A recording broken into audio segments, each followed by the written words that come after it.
It's to you. It's to you. Kev Gills, I got you on me. Yeah, man. Welcome to the U, have a seat. The only professor applying pressure when he teach. Big cloud in these YouTube streets. I cheat like Wiz Khalid. Hey, call it in if you gon' speak. And press 1 when you checking in. I got the merch, cop a coffee, a cush shirt. Support the brand if you support the man. With the spirit of Steve Coakley. They can't hold me. Back them down and fade away on them like a Coakley. Only straight shooter on this computer. Who else you know gon' bring it to your real truth?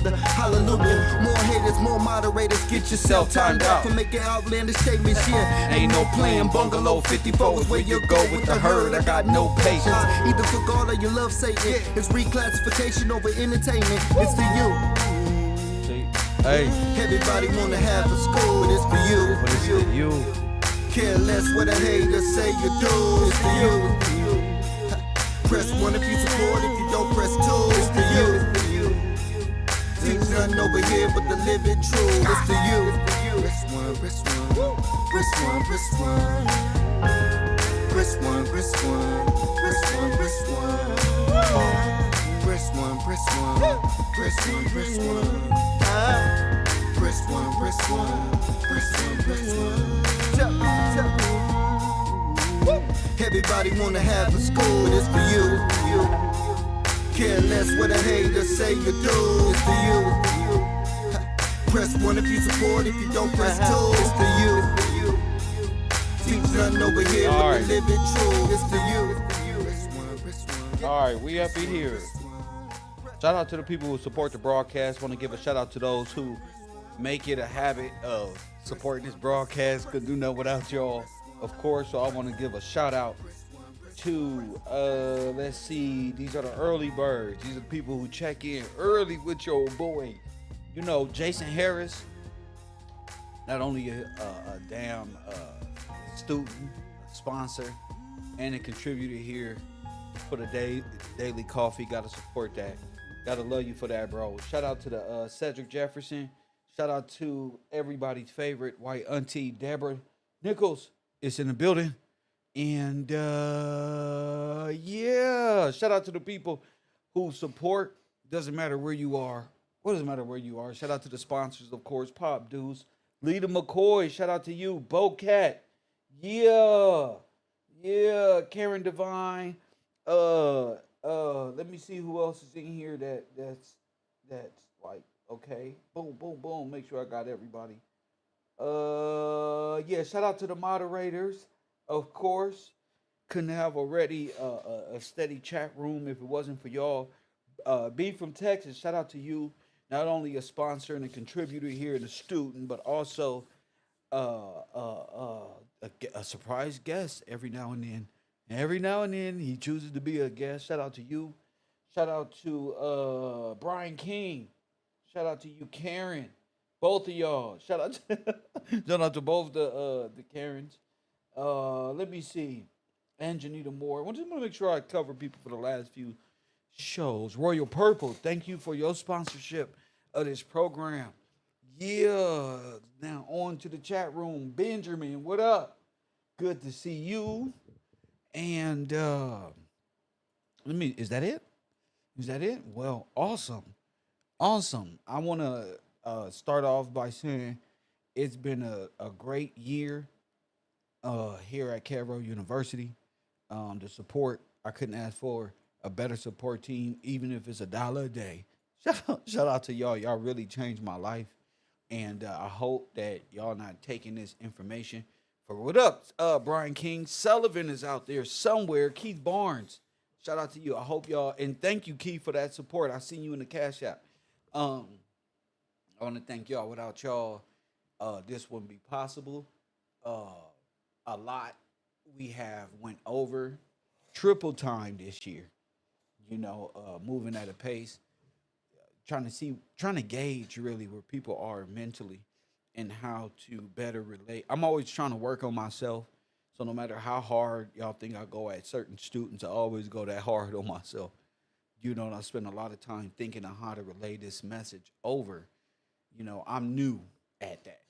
You know, teaching. No matter how good you think I am, I'm new.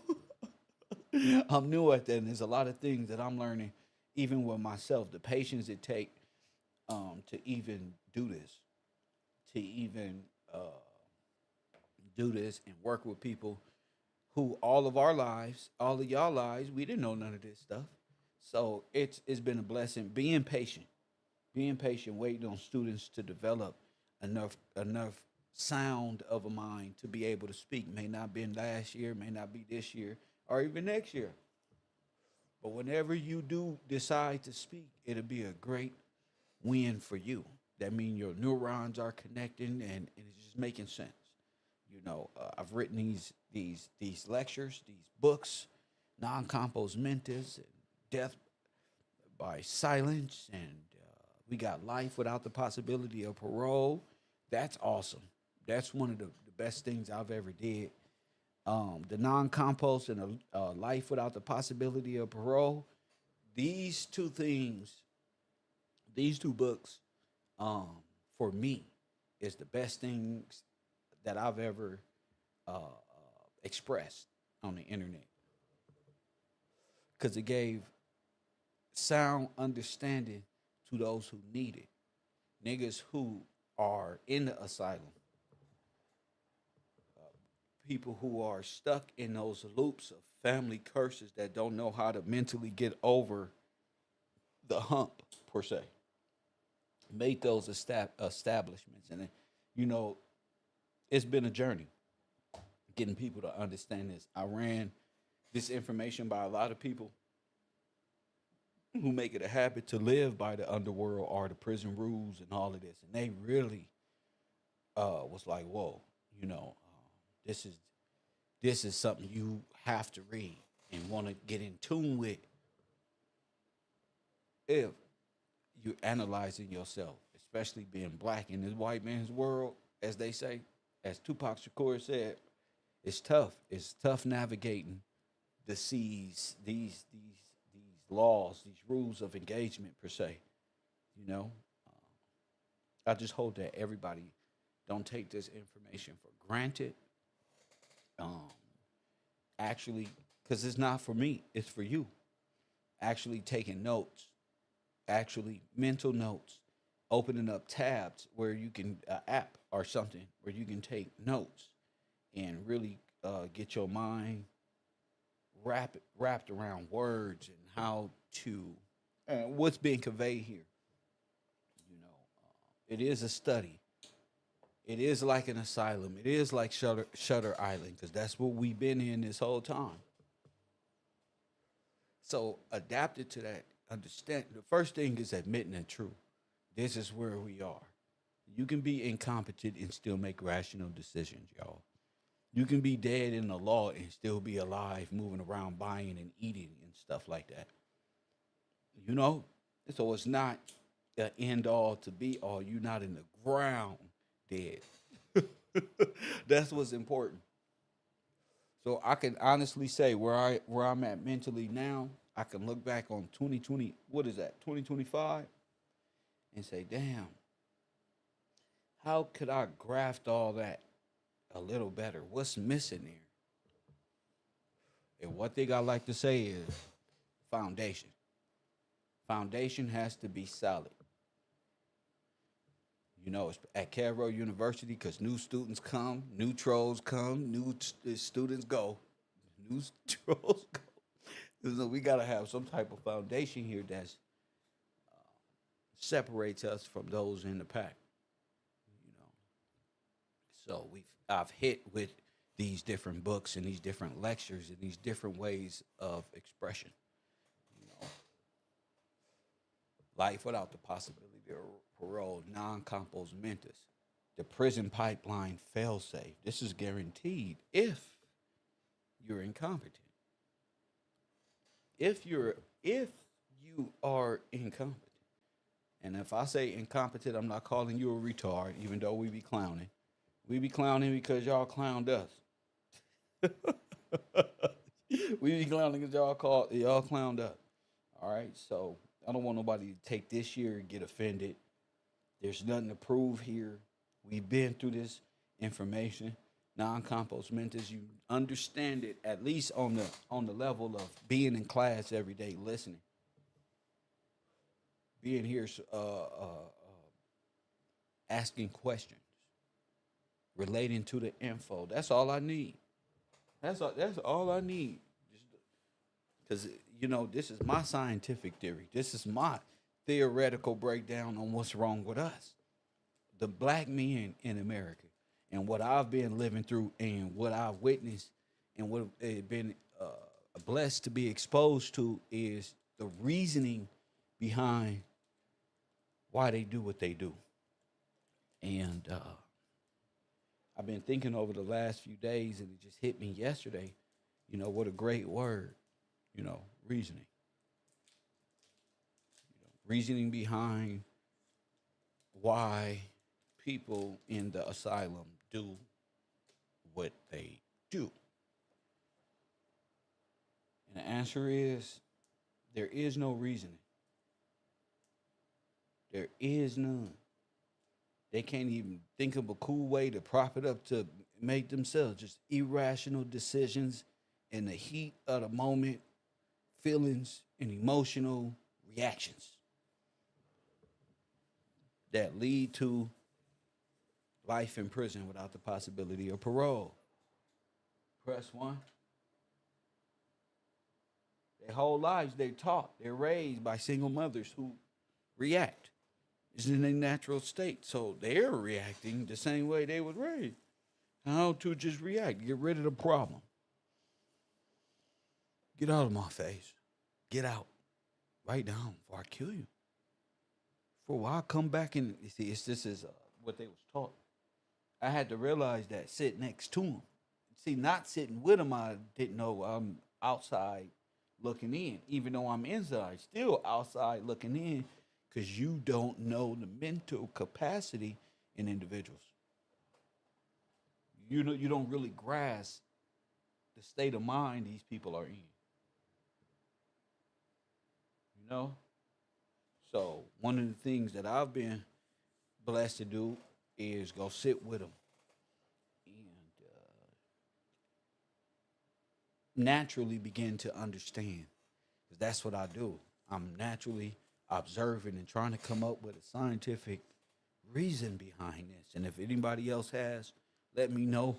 But I'll be looking in history as well to see if any of these situations come up. And I've always found them. I always knew it since a teenager, being able to comprehend, like, oh, that's his problem. Oh, I just didn't know that's what I was doing.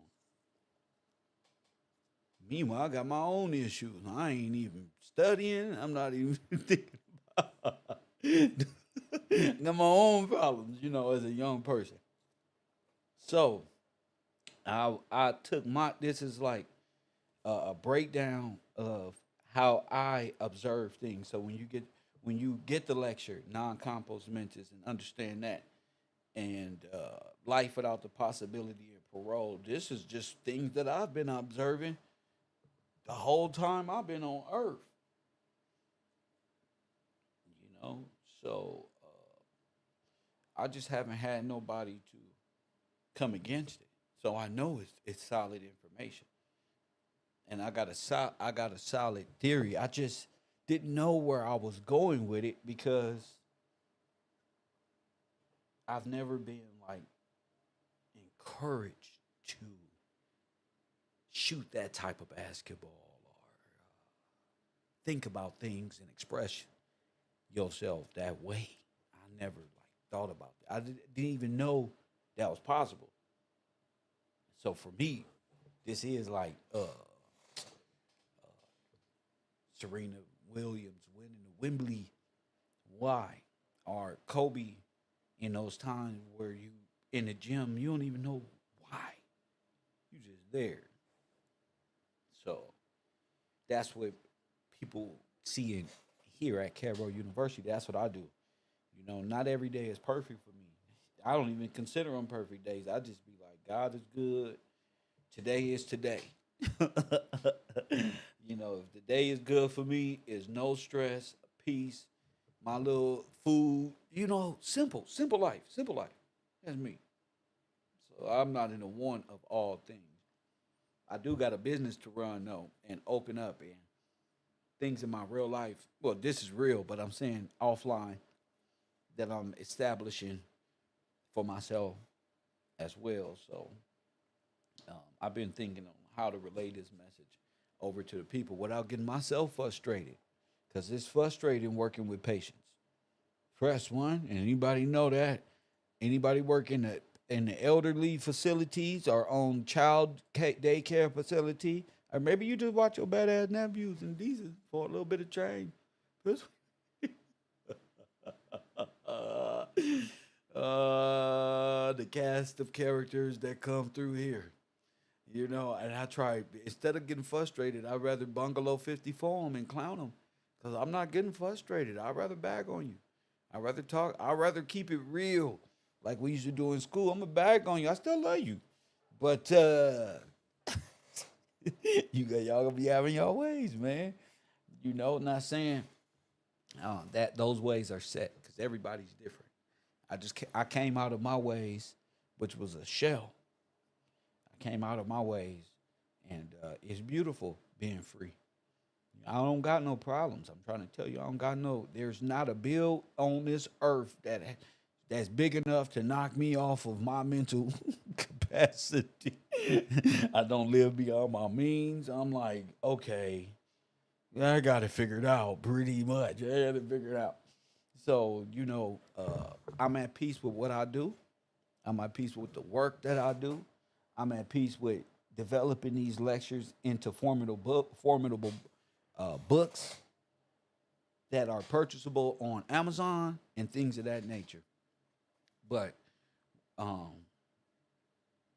without a solid foundation, I just feel like it's not ready. And a person know when they doing stuff and they building and they making stuff, and they know if something, like icing on a cake, if something's off. Or when you cooking that Thanksgiving Day food or your birthday food, if the recipe, something is off. I mean, it's fire. But as a cook, and you like, wait, that's already potent, bro. That's already, but the person who created it is like, it's missing like something stupid small too. Something the average person will bypass. Like I said, all of these words, right? And I've been talking for the last, let's say, 18 minutes. 4 of the minutes was music, I guess. 2, 3 of them. But for the most part, just talking. One of the most important things that I've said in this short span of minutes was these niggas do things without, what's the word? Reason, Ollie. They don't got a reason. Because I'll be steady trying to figure out what's up with me? What's my purpose in all this? Still to this day. And here's the song. What's the reason? What's your why? I found a reason for me. What's your why? What's your X? What's the treasure that comes with it? And I guess when you begin to notice that the X and the treasure is different, for me, it's a little different, because it's like I did all the Black Holocaust and I did all this other stuff, but what's missing? We doing law, we in all that science, quantum, but what's missing? Without reason, there's no purpose. Boom. That's what I'm talking about. That's what I'm talking about. Without reason, there's no purpose. What's your why? And I try to make that. Don't take nobody else's why. Don't be like Rook. Another book that we wrote here. Don't be like Rook. Because why? Rook be tripping. Hit the like button and subscribe. That's my dog, but he be tripping here. We gotta have a year of not tripping. That's what. So if you don't, and I can't even say you should know your why. I don't know what you should know. I don't know if you know your purpose. It's just been a blessing watching other people's purpose come to life For a lot of us on earth, we'd be happy that the next man purpose came to you. You really did that. you know? And a lot of us don't even know. We just happy to live, breathe, get by, barbecue, do a little birthdays and shit. The basics. The freaking basics. So, um, sometimes I've been working so much. What I ask, "Kev, what is your purpose at this point? What is your why?" Now look back, it's like, damn, I had a lot of purposes and a lot of whys, and ended up on a lot of shores. Just go, like Nike, just do it, just go. Encouraging others to take a chance in their own mental capacity.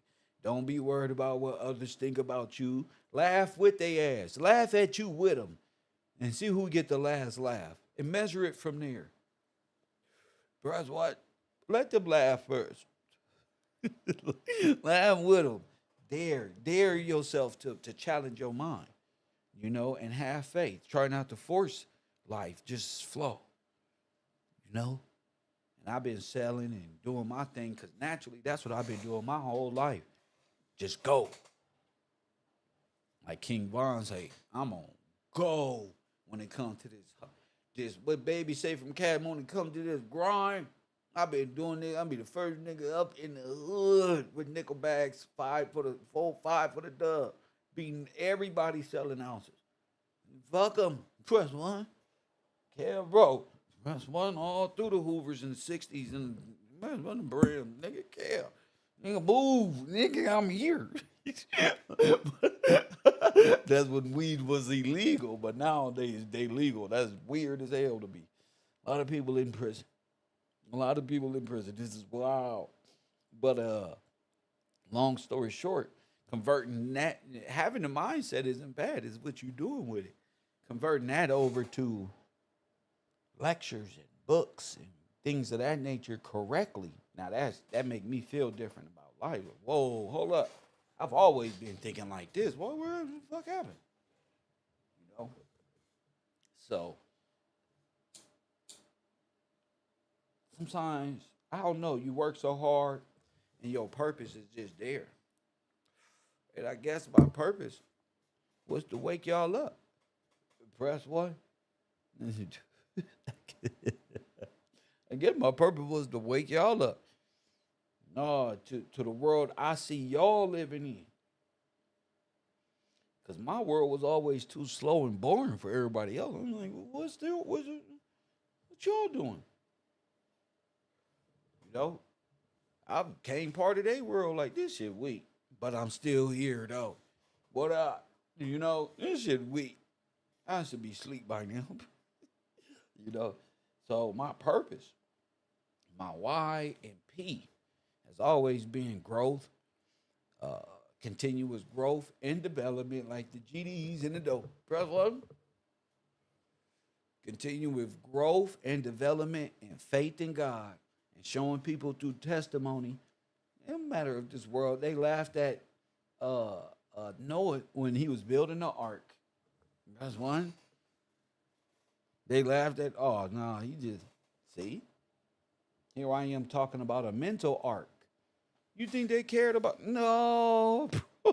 Man, they don't care until you got that. So what? Now we $5-6 in. Got a whole different reason, but it's the same. I always end up with the same reasoning, and that's coming out of this mental prison. I just got this thing, that song, Redemption song by Mr. Marley, Bob Marley, because freeing yourself from mental slavery, that meant something to me as a young man. What mental slavery? Yeah, I'm the one with the questions at school that ain't gonna graduate. So, them type of questions. What the fuck is mental slavery? And how do you emancipate yourself? And how can oneself free his mind?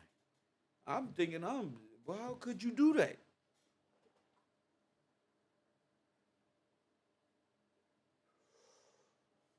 feel me? Anxiety like a motherfucker. So I smoke. Them type of questions calm me the fuck down. Oh yeah. How do you do that? Well, look, all these years later, and look what I've created. Non-compos mentis for black people. The prison pipeline failsafe. Life without parole.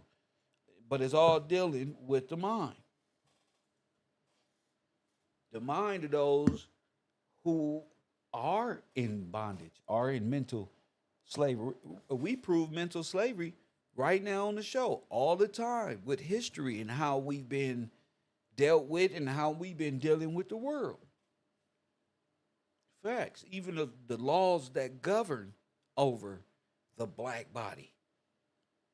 We've been observing of all that. What do I tell people? Don't do nothing. Why? Because I know the truth. This is not a fight with paperwork or a war battle or some type of threat against justice or law or sympathy. This is more just like truth, and justice corrects itself. Justice is like the power of the tongue. It can put you in bondage, but it can also be used to redeem you.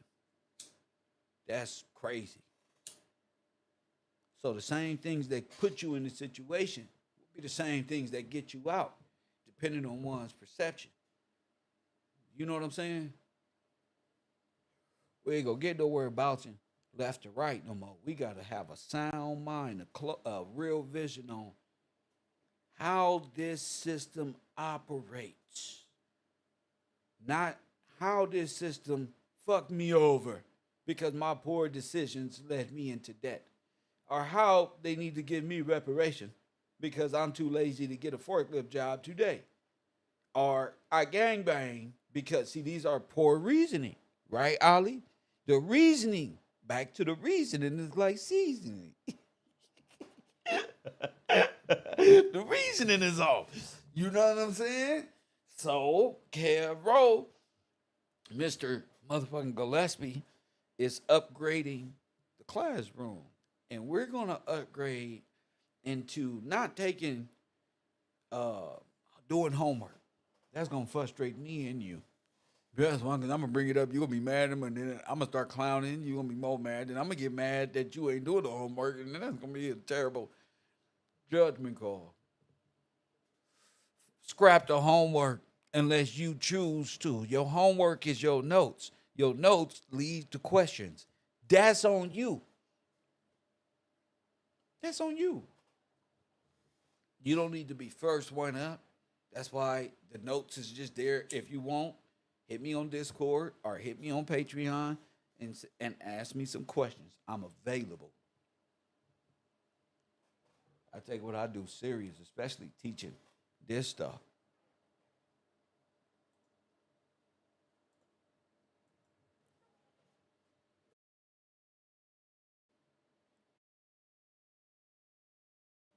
So we talking about reasoning.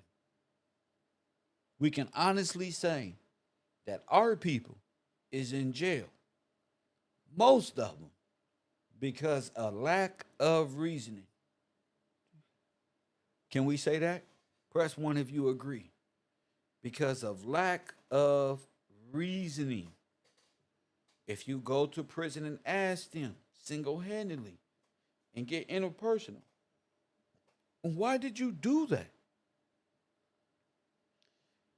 The lack of reasoning is the psychological outcome.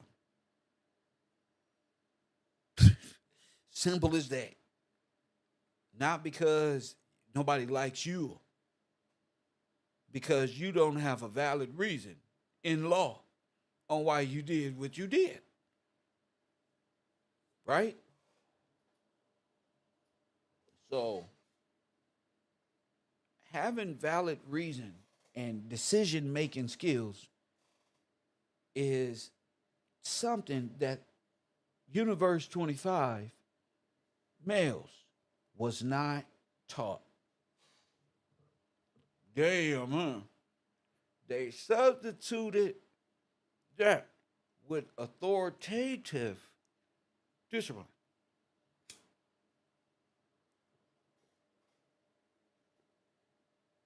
Authoritative discipline leads to what we have now.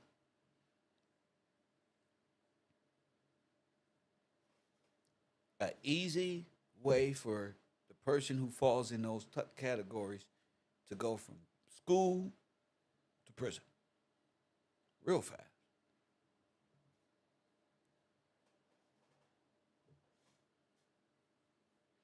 You on a one-way trip to prison, selling drugs. We all wrapped up in this living. Life is thugs. Well, it's real. So what we dealing with is when Tupac said the thug thing, he wasn't saying he's a thug. He was diagnosing the issue. This is the issue, the traumatized situation, which leads to irrational decision making, no decision making. Did you see Queso? Did you see him in court run down and murder that young man coming from a job interview? Something he could have been doing, but his dad drove him to do this. But his dad was the one that got him in the prison sentence, so he can get out of prison. Wow, it just wow, G, wow, incredible. And nobody looking at this from a psychiatric way, only in the eyes of what we call law and order today. I'll just call the police on him, send him to prison. You know, he's 10, 11, 12, 13. Well, that's how we've been dealing with this issue. It's easy. It's on paperwork. It's black and white. Corrects the issue on the surface. Until you look again and see hundreds of thousands, maybe millions of niggas, little boys and grown men who all ended up there for the same fucking reason. Nobody's batting an eye at this from a psychiatric or psychological standpoint because it's easy not understanding the trauma that, let's say, the nation of people went through, but that person individually, upbringing, so forth and so on. So, in order to correct that, we got to look at this situation as a whole a little differently. That's how I look at things, just a little differently. I don't do the sympathy shit. I don't do the just give us reparations. As you clearly see at KevRow University, I have a legal reason on why our people deserve reclassification, reparation, and restitution. See, I'm not just saying that because I'm a part of FBA or some Aboriginal, nothing. I'm just Kev. And I got my point of view and my reason behind it. And I will prove in history why I believe it. Why I come to that conclusion. I'm not just copying other people. It's easy to it's cool to take from and reference and things of that nature. But I'm not. This is not anybody else's point of view. Yeah. So the study itself isn't new, but directed at who I'm directing this information at, never been studied before from this perspective, the perspective of the subject, not the observer. You follow me? If you understand what I'm saying, press 1. See, we've been observed. See, but that's how you get the study. They're taking note, gathering data. But what if the studied began to do the same thing? Look at themselves. And study too. Okay. See, that's what makes us different from rats and monkeys and elephants and cheetahs and the beasts. We got thumbs, nigga. We can hold pencils and pens too. That's what, motherfucker. We got thumbs, nigga. Yeah, I just picked up a lighter, switched it over with a hand, about to light this blunt. You hear me? Cheetah can't do that. That's why. Nigga, monkeys can't do things like this, bro. Y'all stop.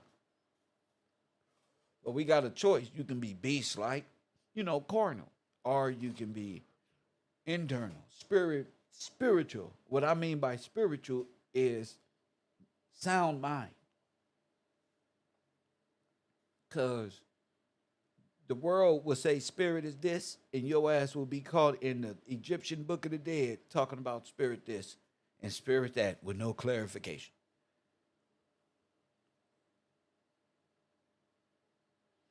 I think spirit comes by way of a sound mind. That's what I think.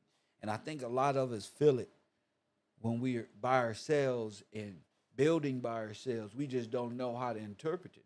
We start thinking the wind just happened to blow. We just happen to meet somebody who said, hey, you, God bless you, or something like, hey, stay focused, or the right words came across your, or the right boom. Oh, man. A lot of this stuff, how this world operates, is mental. And it reflects. Press one. Well, the white people are at the bottom down here, and they with me. I'm with them. On me. Turn me up. You know what make them miserable? Internal. What's going on inside of me is not what's going on inside of them, and vice versa. Does that make me any different? No. What happens is my brain is plugged in, and I got access to that part of me, and other people do not, and that's okay because I'm the one that'll teach you, and I'm sure a lot of people got the type of just flow in life that helps others, whether it's your favorite auntie or your favorite cousin or your favorite folks who you like to be around that'll give you, that's always saying something that's like, let me get around this person, you know. So, going forward, I want to I've installed this lecture as a ground force, a foundational, because I can teach quantum mechanics, history, time, navigation, seas, chronological order. I can teach all of this stuff, right? And that's only going to overload your brain. I don't want to overload your brain. I know what that feels like. You know? That's why I say I'm not going no faster. I may change my style and my flow, but I'm not going no faster. And if you see, I'm just finding different ways how to convey this message, like how music is composed. Or movies. You would think this movie, because it's horror, ain't related to this love story over here, because you don't understand the theme or nothing. You don't know that it's all relative if you paying attention. You know, but a lot of people, my bad, a lot of people just see it through music. It's just like, oh, that's kind of like this other song, and this other song is kind of like this. In fact, it's just your mind making those connections. You got a sound mind when it comes to music, right? Right, we all do, especially as black folk. We are divinely connected to tone and beats and music. It's what we call soul, you know. So the same thing has to happen here at KevRow University. Not with just non-compos or life without the possibility of parole, but this new foundational standpoint that I got. It's still the same curriculum, but this is a little different. This is a little different. So today I want to read something that I've been working on, and it's non-compos mentis life without parole, but it's we're moving into this lecture mode where I think we'll learn a lot better. I honestly think that, you know, I've read things and we're in here, so you know, from my standpoint, I'm like, okay, people like this. People like reading and coming and making sense, and especially men and women having mental capacity to make sense of it. So I would love to sit back and entertain the people at KevRow, but I can do that on the yard. I can do that in goofy class. I can't do that here no more. It's just me. This is the real me, but I can't be goofy Kev because I got this great works that I'm doing. So I love to hang out with the class clowns and do all that. But unfortunately, we got to move forward. All right. You know why? Because before we talk about the law, before we talk about rights, and before we talk about history, this is everything we've been working on, right? We have to talk about the mind. All right? That's before we talk about the law. Before we talk about rights. I know they're like, no, he did not. Before we talk about history, we have to this semester.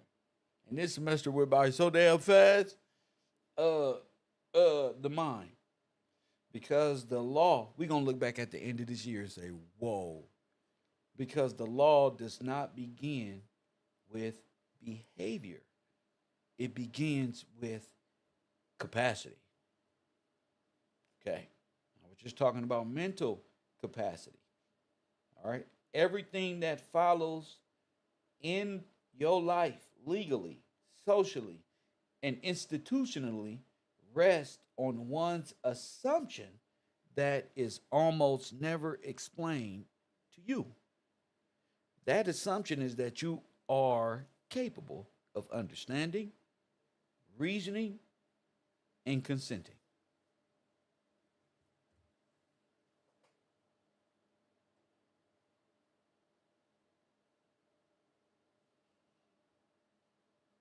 Okay?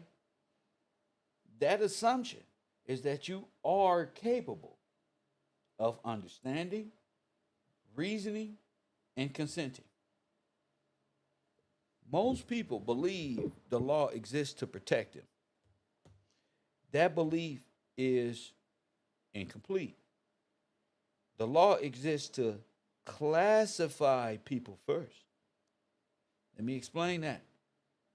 The law exists to classify people first and protect only those it recognizes as capable.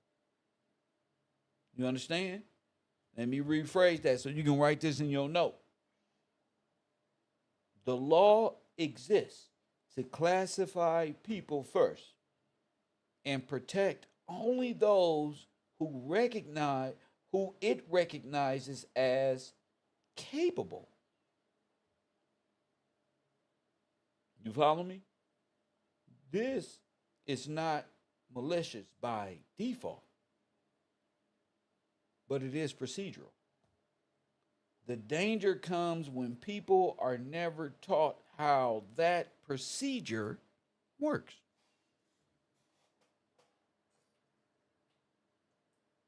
Can we agree? Keith, can we agree? All right. Let me see who out there. Y'all agree? All right. Today's lecture is not about emotions. It's not about outrage. It's not about protest. It is about orientation. Remember the compass. Orient.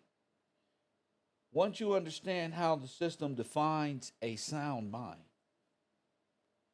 you will understand why so many people feel unheard, unmanaged, and trapped without ever committing a crime. So we begin. So as we begin, I need you to listen carefully, not as victims, not as rebels, not as outlaws, but as students of law and structure, because clarity is the beginning of restoration. Let me say this again.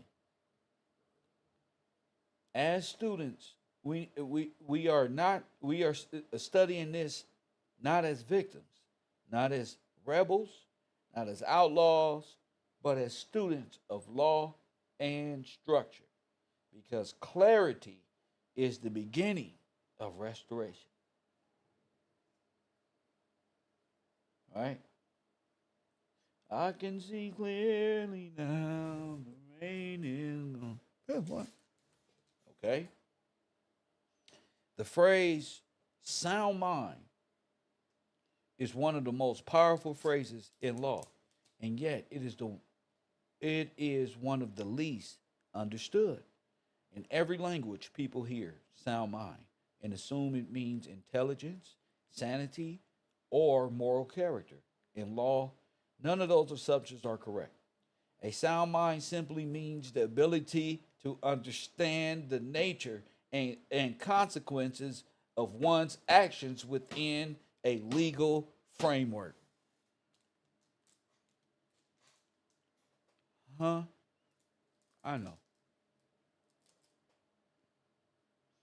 The law does not ask whether you are smart, it asks whether you can comprehend.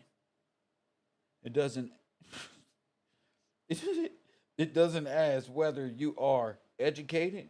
It asks whether you can assent knowingly.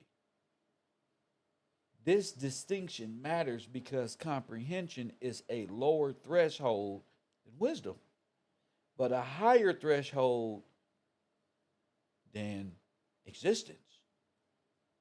A person may be alive, breathing, emotional, expressive, and still be considered unsound in mind legally. This is because the law separates biological life from legal agency. Legal agency is what allows a person to bind themselves, to be bound by others, and to be held accountable. That's why they in prison.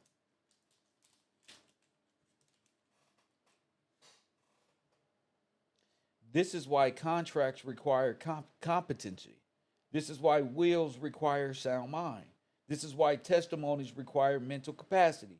Without this threshold, the law treats the individual not as an actor, but as an object of administration. Once someone is classified as lacking a sound mind, the law does not argue with him. It does not persuade him. It does not reason with them. It acts on them. That shift is subtle, but it changes everything. This is also why the phrase of sound mind and body appears repeatedly in legal declarations. It is not ceremonial language. It is a judicial statement.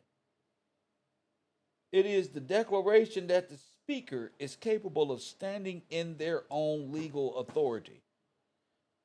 Most people are never taught that their legal voice depends on this classification. They are told they have rights, but never told the conditions under which those rights can be exercised.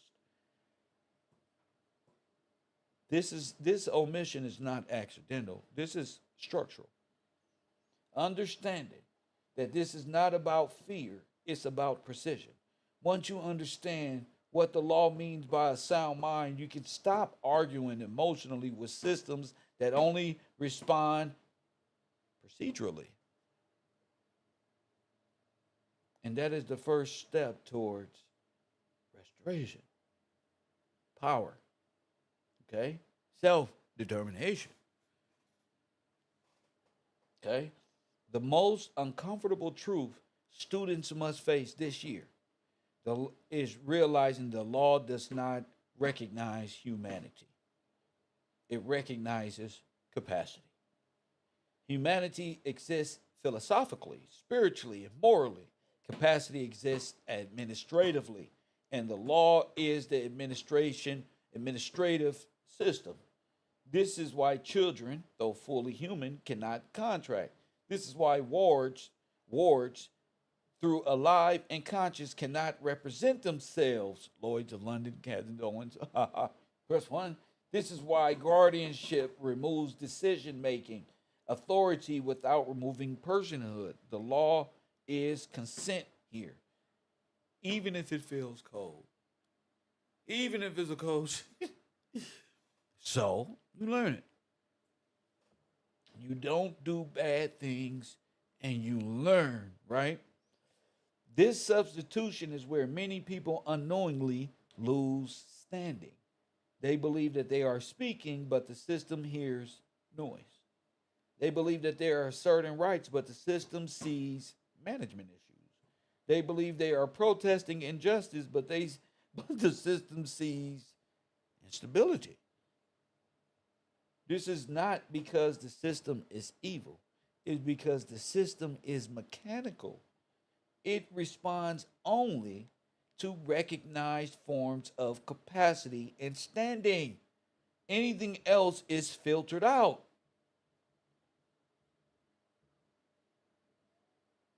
Once you see this, many social patterns make complete sense. The ghetto. There's one why some people are endlessly processed but never resolved. Why some voices are constantly handled but never heard. Like the argument for reparations. Well, we're handling, but they won't hear the argument. You understand?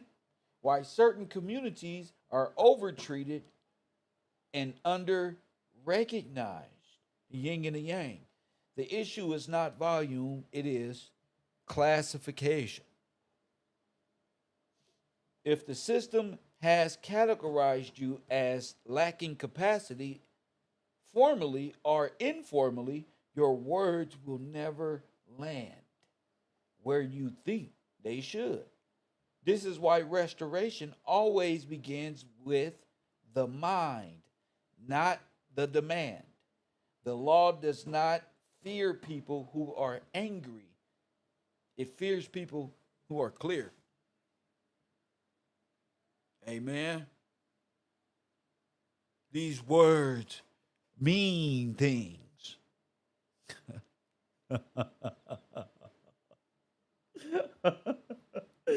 Yeah, these words mean things, right? Right. See, I can come and be a goofball all day, but see, they're not ready for the real Gillespie. It has to come from you. And you got to know your why. The mind becomes the battlefield because, listen, Taj, it is the gatekeeper to standing. Control the definition of sanity, and you control who can speak. Control who can speak, and you control who can challenge power. Psychiatry did not enter the logical system accidentally. It entered as a tool of classification.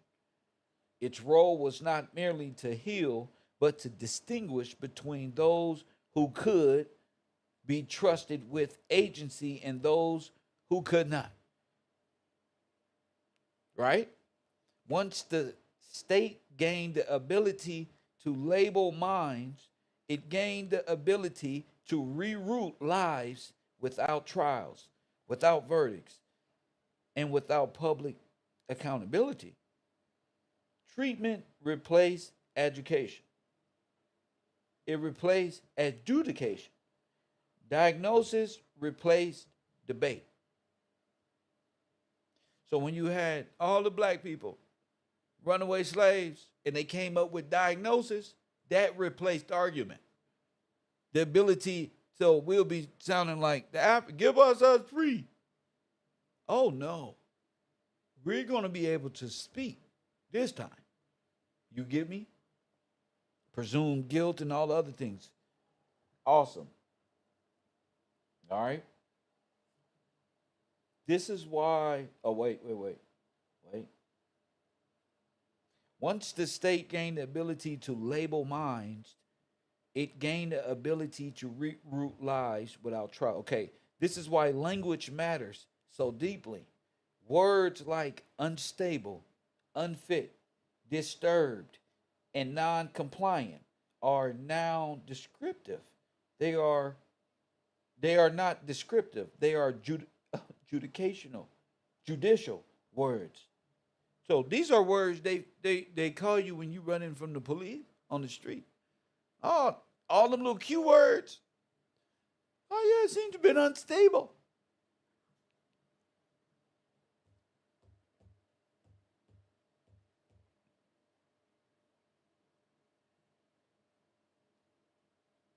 From that moment on, the goal is no longer justice. The goal becomes management. This is why emotional outbursts, even when justified, backfire. They reinforce the very narrative that removes standing. The system does not read pain as truth, it reads it as evidence of incapacity. Neo. Follow me? We in the matrix, right? All right. All right. So all the people you see, oh, F that. I need to, and the officer be like, calm down. Because that's administrative, judicial type things. You should have been calm the whole time. I mean, that's one way to go to the asylum. I mean, jail. You follow me? So F this and F that never works. You never seen that work. Ever. It's a reaction. It's an emotional reaction that in the eyes of law and justice means you're unstable. You need to remain with Kev in Delta mode.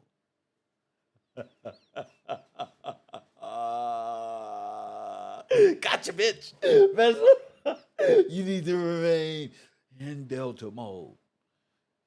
Press 1. Told you.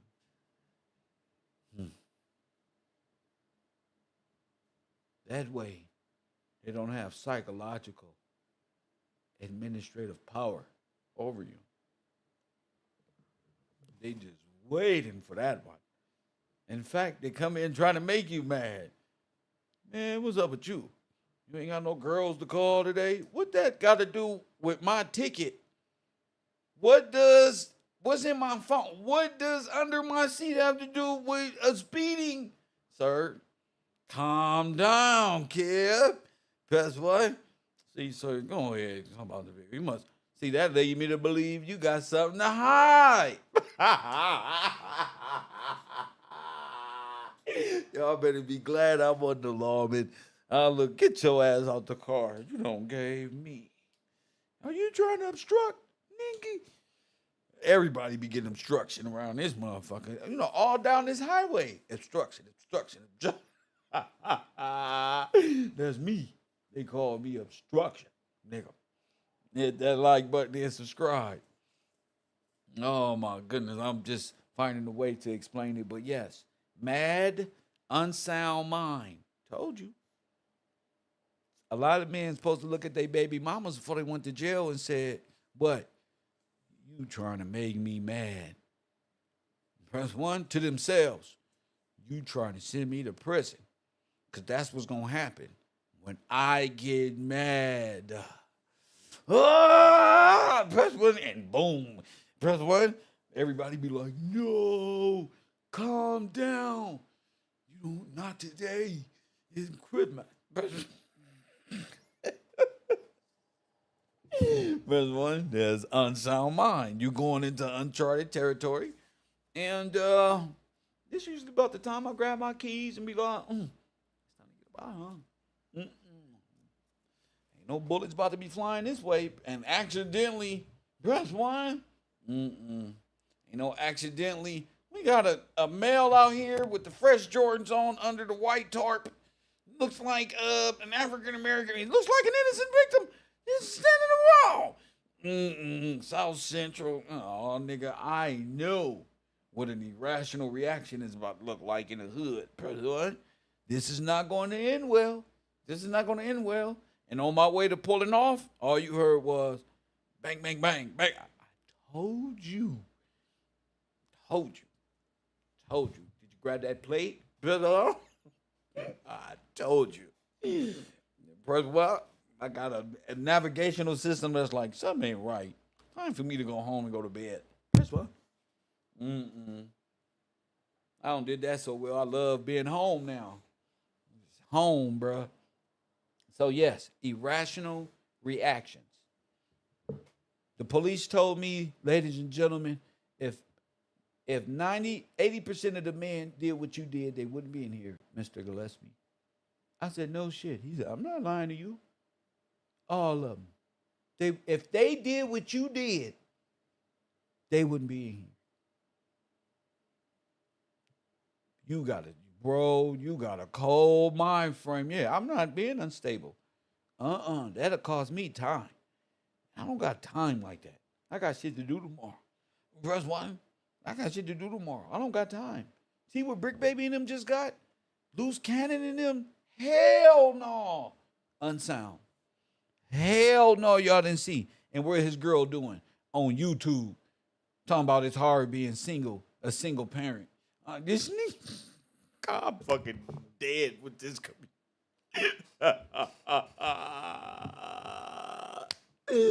Oh man, but all I see is trauma and walking on water. You hear me? All I see is trauma and the ability to help change things. And that's all we can do is see the problem and be the solution that we see. We can go off and complain about it, but if we don't have no solution, and the black man's mental unstableness is a threat to black men who are mentally stable. But what? You niggas is just as much of a threat as anybody else who's a threat. That's why you're unstable in the mind. Why is the white man in jail for most of them crimes that they do dealing with Oompa Loompa? That's why unstable. So this isn't a black and white issue. This is a mind issue. This is a not understanding the rules of the rules of being here. Because you get one shot of being a good person here. Hey, listen, your instability will show. They got a bed for you. It's already there. I know you're thinking, Kev playing. I'm not playing with no black person, no black male. Your bed is already there. I'm not playing with you. Press 1, hit the like button and subscribe. Your bed, yours, is already there. Just waiting. Just waiting for you. It's already there. Mattress, sheets is there. On the wall, nigga, waiting for you. I'm not playing with you, black man. The more we stay in this mental state, the more prisons are going to fill up. Because the system does not recognize emotion. And let the clergymen and the Christians who are going to visit you worry about that. Who are going to pass you the Bible. Let them. The system is not human, okay? It is a system and the way it operates. You need to know how Willy Wonka's kingdom operates, okay? You're not in control of nothing. I don't care what Aleister Crowley taught you. Stop thinking you doing something against the system. Rage Against the Machine. How did that turn out? I'm sorry. No,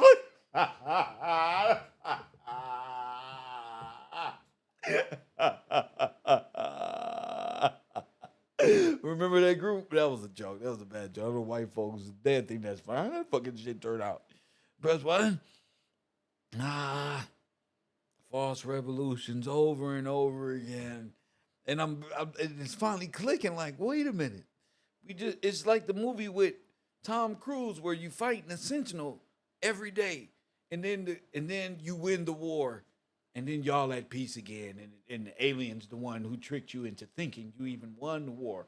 Because it's not motherfucking you think you won the war like the revolution. You ain't won shit. You gonna never win because justice gonna kick your ass. You going to jail or going to the madhouse. I'm trying to tell you. Edge of Tomorrow. Thank you. I just watched the dude behind me on my screen. They called him after 20-some years. He was at work. This nigga got a whole life. They called another nigga at the beach after 6-7 years running.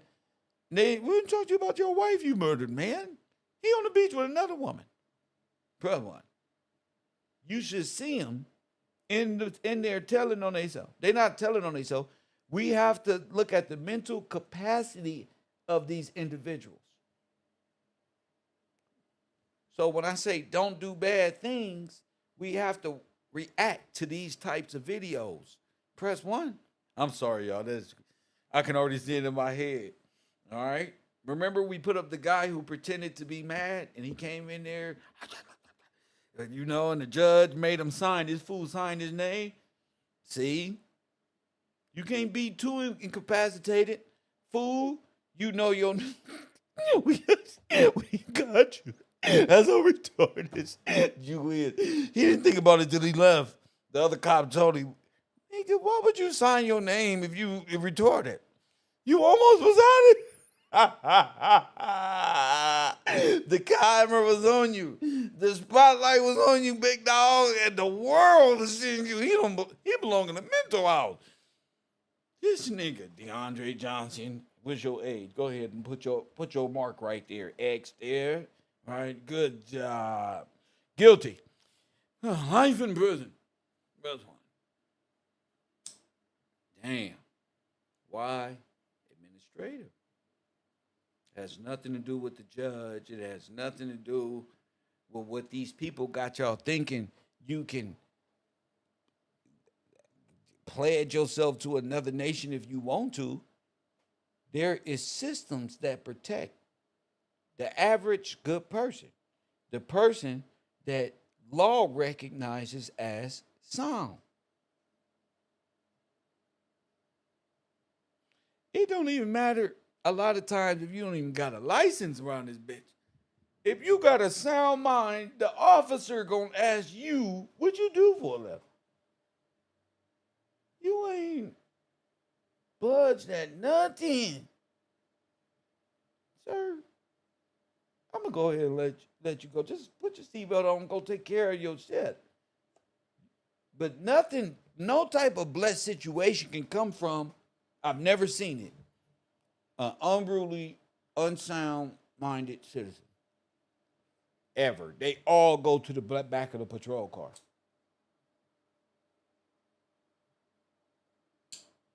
All of them. And I understand it now. You know? So we're going to continue on with reading, but just to give people an eye opening. You feel me? Presentation to what we're talking about here and going to be talking about here, I believe, all January. This is really one of the most powerful things we can discuss here is the mind.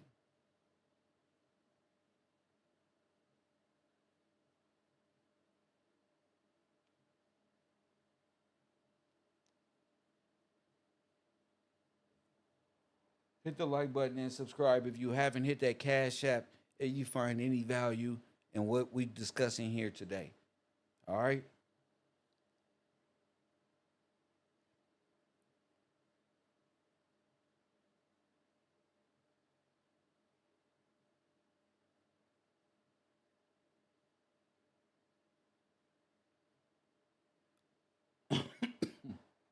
Are we there? All right. When a person regains clarity, this is you, the individual. When you regain clarity, composure, and procedural awareness, something shifts. The system itself recalibrates you. The posture changes. The doors that were closed begin to do what? Open. Not because mercy was granted, but because capacity was recognized. This is where jurisdiction comes in. This is why this class, this lecture matters. This is why the mind comes first. This is why restoration begins right there in the jurisdictional process. Okay?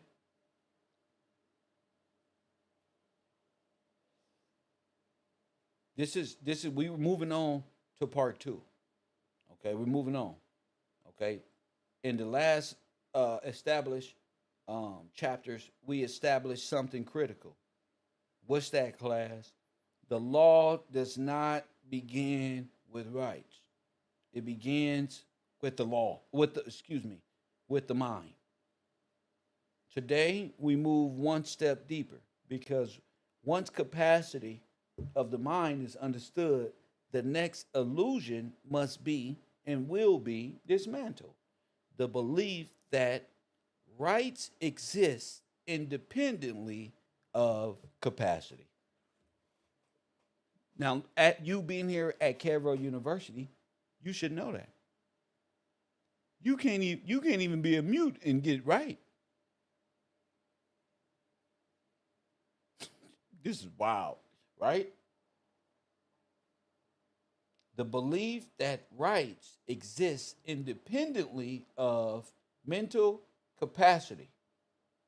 This is where most people get lost and have gotten lost in their whole rebellious stance against what? System. This is where the frustration is born. This is where people shout about rights and Black Lives Matter. They technically, excuse me, hold on. This is why, hold on. This is where most people get lost. This is where the frustration is born. This is where people shout about Black Lives Matter and rights they technically possess but cannot practically exercise. This chapter, chapter 2, exists to correct that misunderstanding. Press 1.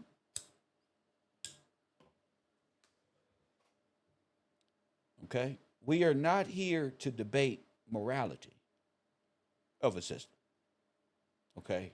We are here to understand its mechanics because the law does not operate on how things should be. It operates on how things are structured. So today, we draw a clear line between having rights and being able to use them. This illusion of automatic rights. From a young age, people are taught a comforting phrase: you are born with rights. While this statement is philosophically appealing, legally it is incomplete. The law does not deny that rights exist. It regulates how and when they can be exercised. Rights without capacity are dormant. They exist, but they do not function. This is why children technically have rights, yet cannot vote, contract, or represent themselves in court. The rights are real, but the ability to act on them is suspended. Okay? The distinction is rarely explained. and its absence causes confusion later in a person's life. People assume that because the right exists, it must automatically protect them. When that protection does not materialize, they assume injustice, when in reality, they are encountering a procedural barrier. The law does not ask whether you are entitled to rights, it asks whether you are capable of exercising them responsibly. This is why capacity acts as a gatekeeper. Without it, rights remain theoretical, philosophical, religious, moral. Press one. This is also why certain populations experience constant interaction with systems but with no resolution. They are addressed, processed, managed, but never fully heard. Their rights are acknowledged abstractly, but their standing is never affirmed.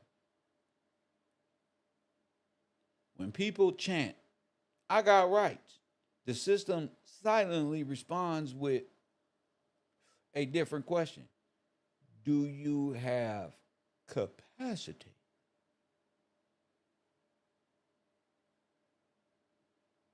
Remember Agent Smith? All right. If that question is unanswered or undermined, the conversation never progresses. Understanding this is not about surrendering rights, it's about activating them. Rights are not weapons, they are instruments. And instruments require a trained hand. Okay? How capacity determines who is heard.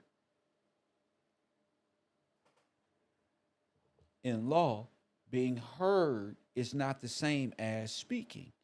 Anybody can speak. Standing determines whether the system listens. Standing is not emotional recognition. It is procedural acknowledgement. A person with capacity is presumed capable of reasoned decision making. Their statements are treated as intentional. Press one. Their actions are treated as accountable. Their words are treated as meaningful.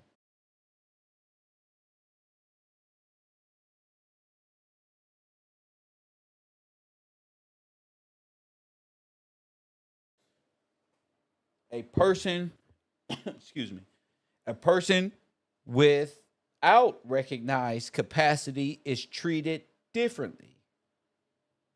Their statements are filtered, their intentions are questioned, their emotions are emphasized over their argument. The system does not engage with them, it manages them. This is why tone matters in legal spaces. Not because the system is sensitive, but because tone is used as a proxy for mental stability. Calmness signals capacity. Clarity signals coherence. Consistency signals what? Reliability. This is also why emotional truth often fails in legal environments. The law is not designed to process pain. It is designed to process facts through competent actors.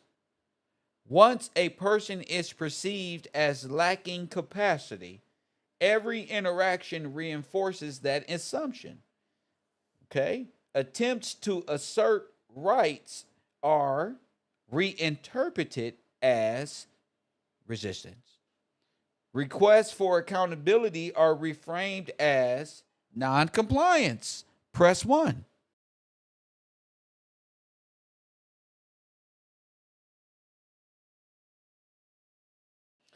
This is the quiet trap.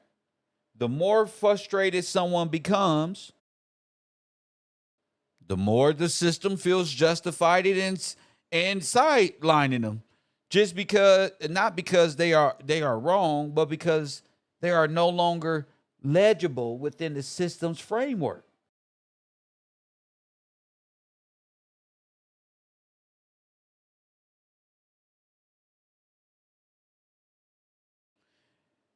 The tragedy is that many people are never told this. They are encouraged to speak louder instead of clearer. They are encouraged to react instead of recalibrate. But the law does not respond to volume, it responds to structure.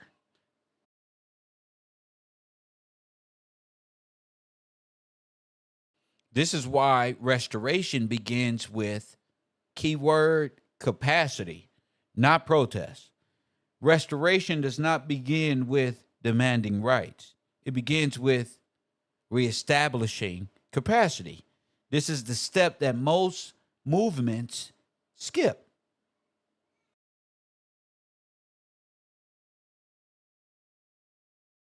And this is the one step that will cause them to collapse. You cannot force the system to recognize your rights while operating from a posture it associates with incapacity. Doing so only reinforces the barrier you are trying to break. Press 1.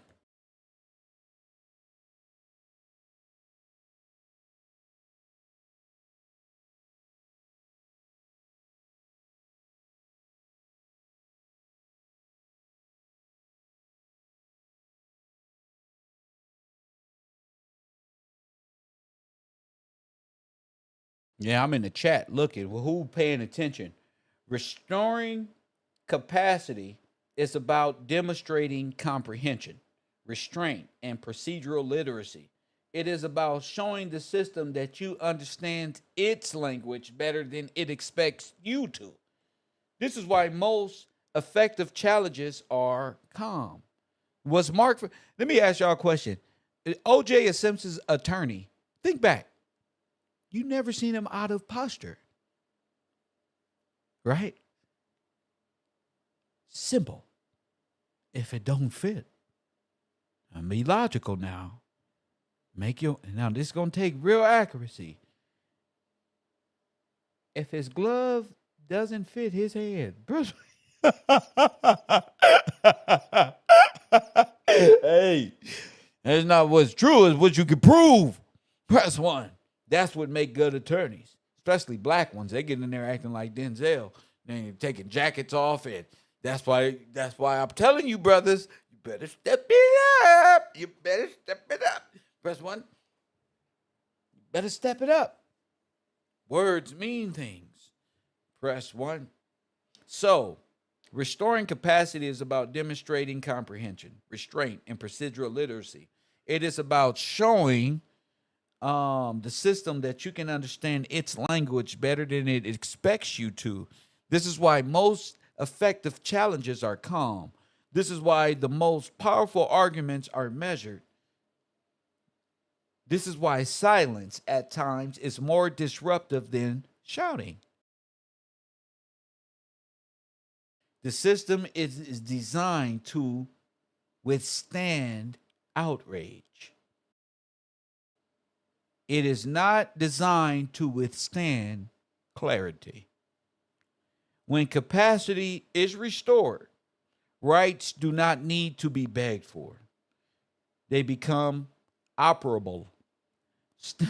Standing reapers. Doors open not because the system changed, but because your classification within it did. This is where power actually shifts, not through confrontation, but through re-entry, not through rebellion, but through recognition. See? And we're going to talk about what's that word? Cognition. Okay, but this is recognition. Okay, it means now you get it, right? And this is the lesson students must understand. Rights are real, but capacity is what turns them on. Okay? Rights are real, but capacity, like a capacitor, is really what turned them on.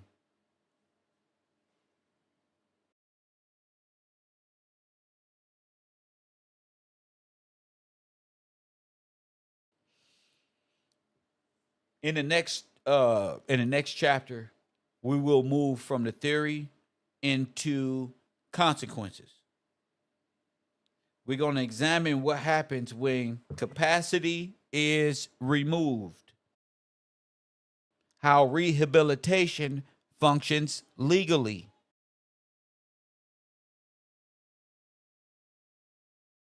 and how restoration of standing actually occurs within the system. Because once you understand rights and once you understand capacity, the next question then becomes unavoidable. How do people come back?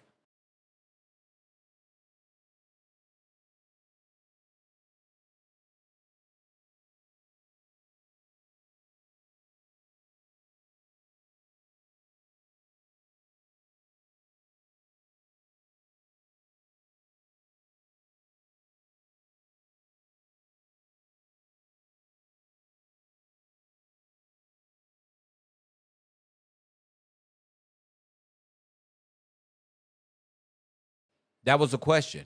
How do people come back? Taj, Shiva, Karen, for his glory. Keith, I see you. Lita, blessings to y'all. Yeah. Yeah, blessings to y'all. How do you come back?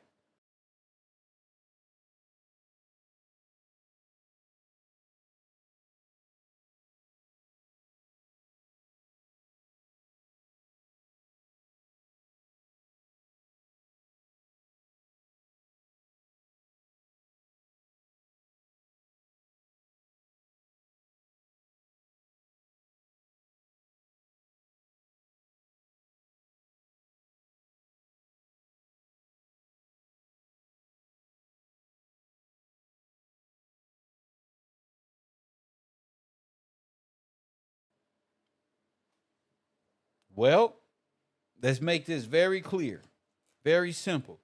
It's what we teach here: law, rehabilitation, and restoration. Law, rehabilitation, and restoration.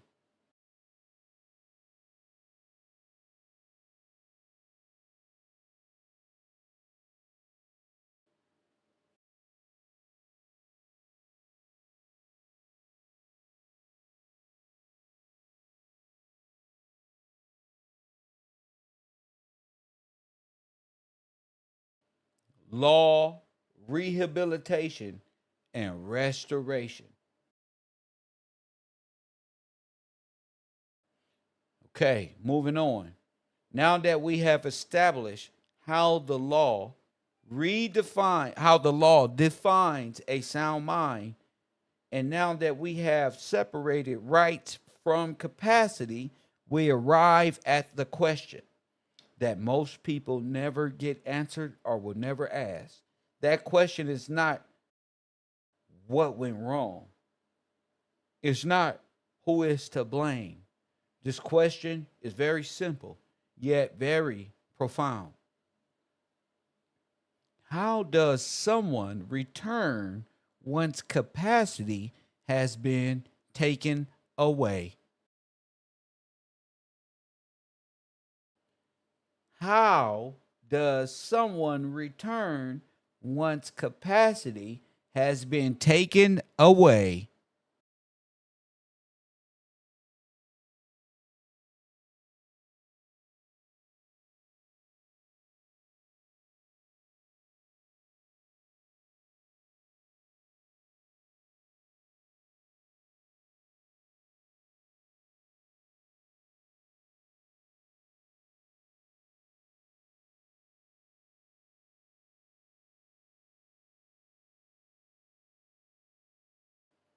Now, this is important.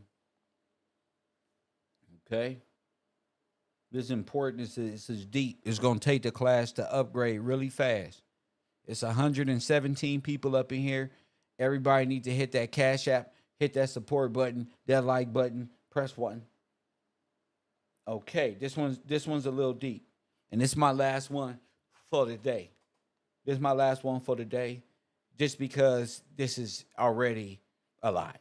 Okay, and it's simple, and I'm putting this in audio format so everybody can have it.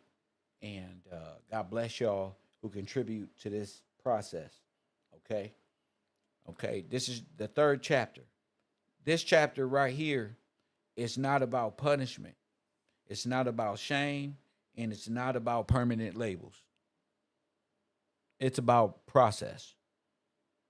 Because because despite how it may feel, the legal system is not designed only to remove. It is designed to restore, but only through very specific mechanisms that most people are never taught to recognize. Today, we study those mechanisms. Okay? So, what does rehabilitation mean in law? In everyday language, rehabilitation sounds emotional. It sounds like forgiveness, growth, or moral improvement. In law, rehabilitation has none of those meanings. Rehabilitation is a legal acknowledgement that a previously identified deficiency has been corrected. Told you.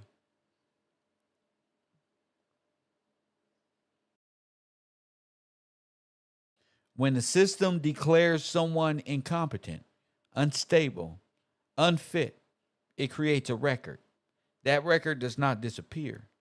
Through time or effort alone, it disappears only when the system itself recognizes a change in condition. Hey, how did Kev get his charges get thrown away? I'm trying to tell you, no felonies. Man, when I got out, everybody who went against me was like, you ain't got to go to jail. What about your violation? What about this? Why do you ain't in here? It recognized the system itself a change in condition. That is why rehabilitation is a process or procedural. It follows documentation. It follows findings. It follows evaluations. It is not granted because someone feels better. It is granted because capacity has been demonstrated. That is what parole is all about, right? They're looking at your records. And when you go in there for parole, they bring up shit from 5 years ago. That's your record. Rehabilitation, therefore, is not self-declared. It is system acknowledgement. System acknowledged. This is why patience matters. This is why records matter. This is why language matters. Restoration does not happen through confrontation. It happens through recognition.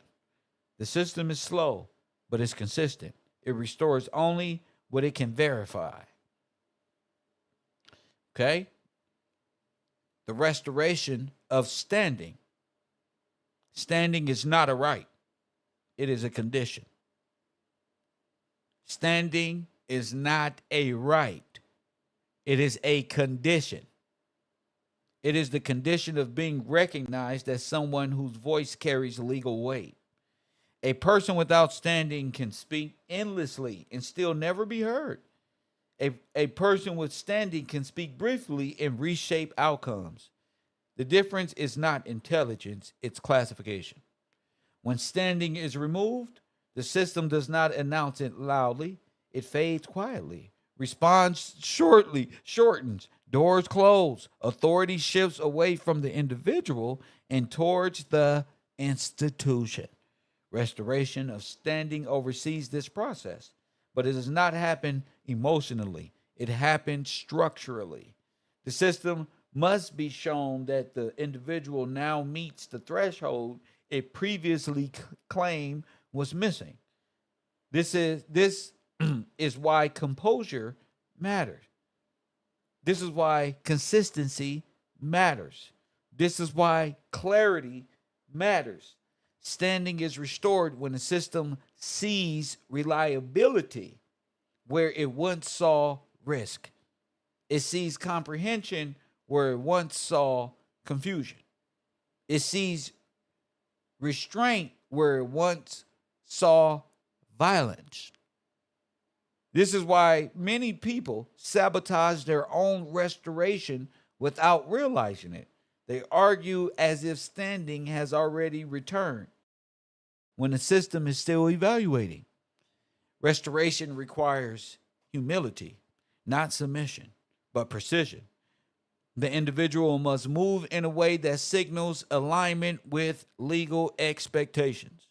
Once standing returns, everything changes. Communication changes, posture changes, outcome changes. Not because the system was given a heart or suddenly became just, but because the individual is now legible again. Restoration as a return to agency. This truth students must understand is this: restoration is not about becoming someone new, it's about returning to agency. Okay? Agency is the ability to act on one's own behalf with recognized authority. It is the opposite of being managed, it is the opposite of being handled. When agency is lost, life becomes reactive. Decisions are made elsewhere, outcomes feel imposed. The individual feels trapped, not because freedom is gone, but because voice has been suspended. Restoration brings agency back online, slowly at first, carefully, but once it returns, momentum builds. This is why restoration begins internally, but must be confirmed externally. Self awareness initiates the process, legal acknowledgement completes it. This mistake, the mistake many people make is stopping halfway. They regain clarity but never seek recognition. They heal internally but remain administratively frozen. The system does not punish it this. It simply does not respond to it. This is why education matters. This is why understanding the process matters. This is why this lecture exists.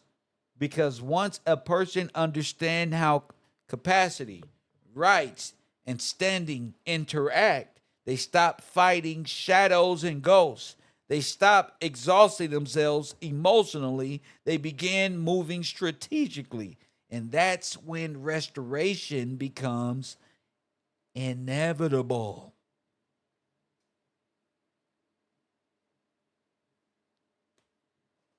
What you have learned in these 3 short chapters, maybe you got questions too, is foundational, not inspirational.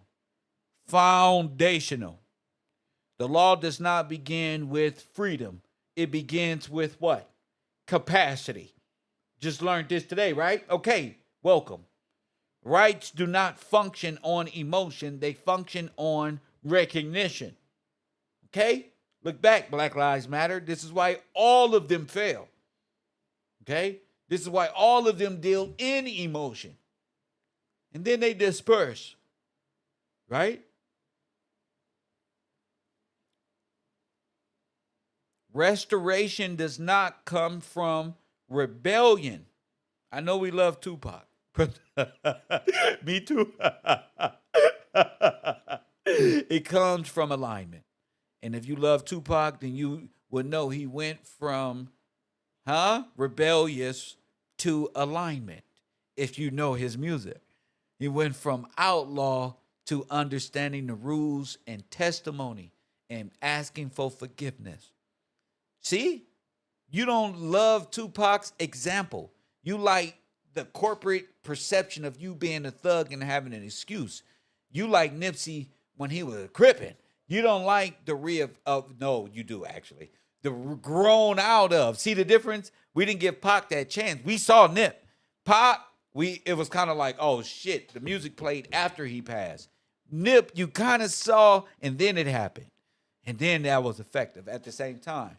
But you saw the transition, the integration between recognizing the problem and finding a solution. Now, that's how you integrate perfectly. If you see the problem, and if you was a part of the problem, knowingly or unknowingly, at some point, like Big U said, you have to adjust from adolescent to grown man. So people after you, which could be your own son, your own nephew, your own little cousin, that you will probably never see because they was lost to the street, following after a pattern like yours. Press 1, from bad boys to grown men. Exactly, Pop Deuce. You know what I'm saying? Because being a thug is only going to lead to prison. It's only going to lead to death. Non-recognized individuals. You know how many people? I'm on the Instagram.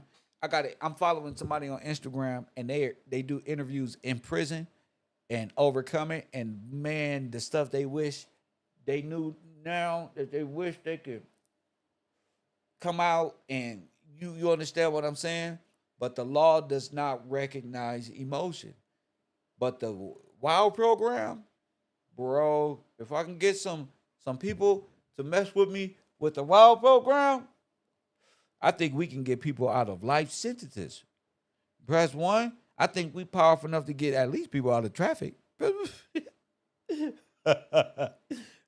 What I mean by this is when a person is rehabilitated, it shows. And the system reacts to it. It shows. People just don't get surprise knocks on a door in jail when they were supposed to be sentenced to 80 years. And then for some odd reason, 24 was enough before they said, we were thinking like the person was thinking. No, the computer did it. The computer said, bloop, look. They put their clothes on and said, let me go do my job and get this nigga some parole, even though he ain't supposed to be getting out ever. First one, the families are there during your protest. He better not ever. You better not. For some reason, the computer said, yes, we will if he's showing. Because the computer and the system does not run off of emotions. Philosophical and theatrical things do. But what? Mamas and aunties do that. That's not the system. That's why the judge mean face like that. It's not, y'all blame him. It's not him. What is he doing? Looking at that computer. And they can see your whole life on that computer. Trust me. Your whole life. You don't want your whole life in front of them. Not every discrepancy. Mine must be clear as day. Boy, they must have seen mine. It was like, is the printer working? Press 1. We must got the wrong paper because ain't nothing on this paper.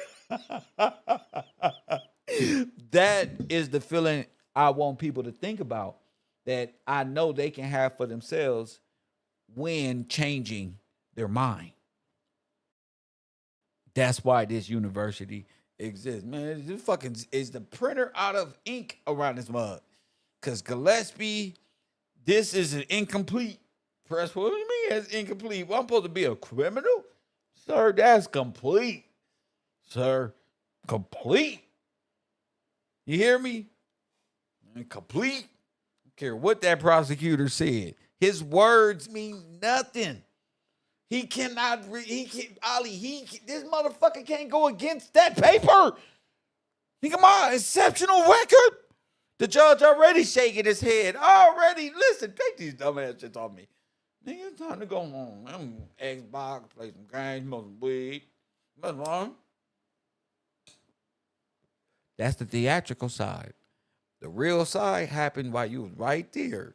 Press 1. You probably couldn't, you don't understand it because we're not tapped in the way we supposed to. But when it happens, it's almost like, press 1. You can write a book on that, like, and then that's when I first started believing in Jesus. But you can say anything from that point because it's a memorable moment. And what's happening? What's really happening in that mode? You found favor with, okay, the Lord, but law. Press 1. That's what really happened. Your track record, and you can't believe that something believed you. You gonna blame God. You gonna say God, and it may be true. I'm a believer in God. It may be true, or what I say God's word is law. You found favor with the law, or and let's go religious with the Lord or God. Let's go systems, the judge, administrative. However you want to perceive it. Maybe you kind of shortcut yourself on knowing too much of the religions and not enough administrative. But there's 3 bodies of politics, and if you're going to use the Bible, use the people who use the Bible as a reference to change law. Like Ezekiel Gillespie. I hate to keep bringing up Gillespie's, but I used to be so ashamed of my last name, y'all. No, like Ezekiel Gillespie. Press 1, who used the Bible and law to establish the right to vote. You know what that means? He was speaking. He didn't just say, I'm black and I'm be the first one black to vote. This guy articulated the Bible in a way that referenced law that set the tone for who votes and who don't, nigga. Excuse my French, my urbanism, but nigga, that's what the effort is. Aaron's Rod by George Gillespie. Again, orchestrating to act. See, that's the right is there, but you gotta use it. He wasn't merchant. He wasn't merchant. Press 1. He was on King David. He wouldn't merch on King David. He wasn't merching on King David. He spoke and was it for himself? No. People who can articulate and look at it. What he did affected more people than himself. Even in 2025, people in Missouri can vote. Why? Because of Gillespie. Some Gillespie somewhere. Press 1. And maybe that's why they killed the Gillespies. Because they was going around with the Bible orchestrating law. So we found them in that. Oh, that hurt. Oh, you're going to pay for this one, punk. And they was using the Bible and law to maintain their rights and fight for their rights. So, of course, they would take you out the Bible and law. They will remove the Bible and the law book. Press 1, because the Gillespies is running around here saying that we are in, this is how you orchestrate law. And this, see, that makes sense to me. It takes a sound mind to make us in 2025 able to vote. And I apologize to Francois, but it wasn't him.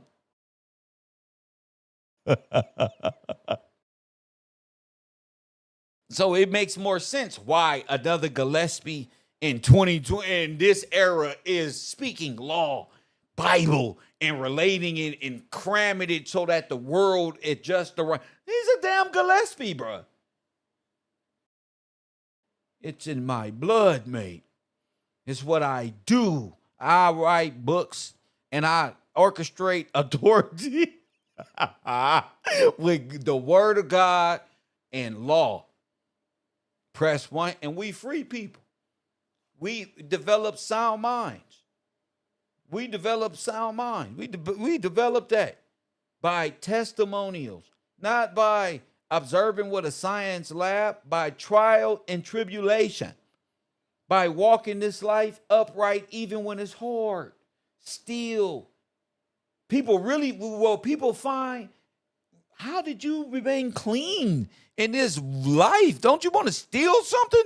Like, actually, I worked past that. I've conditioned my mind that, I got shit to do tomorrow. It's not, I can go miraculous, right? Keep it religious. Or I can change the world in this way, psychologically, and understand how this system works. It's the same thing. God put this system here. George put this system here, right? George law, or God did it then. Either way you want to cut it, I'm just going to explain it to you. Why you think that people say by George? We say by God. That's on God. The white man say on George, but they're not Englishmen. You are. So where's God to you? Who set this up for you as testimony? Who wrote about you in Deuteronomy? How he know? How he know you before the womb?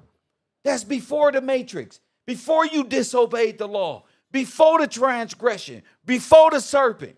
Oh, me. Turn me up. Hype me up. I'll hype me up. Find in. Press 1. So that's where we coming with this. This is fire to me.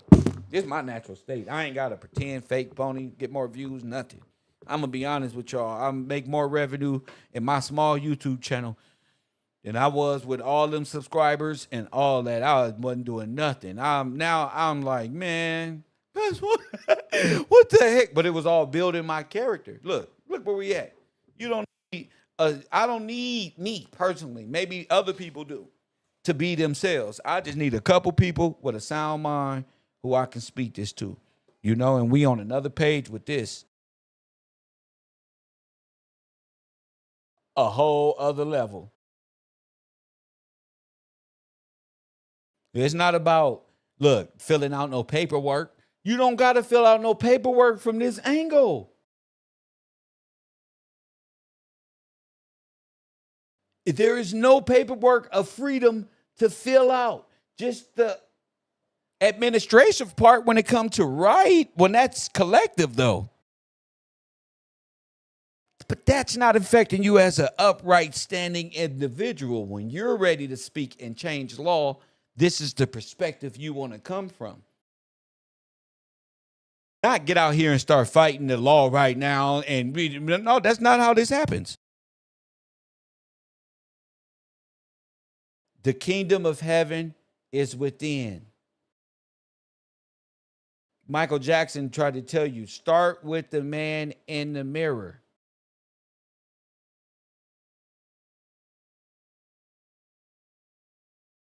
Not in that sense. Paperwork has nothing to do with capacity. Not in that sense. Administratively, it will, but that's not up to you. What's up to you is to show thyself approved so that when the light comes on, the capacitor, are we in science? Are we still over here? Okay, the capacity, all this is in your brain, though. This is where it happens in your brain.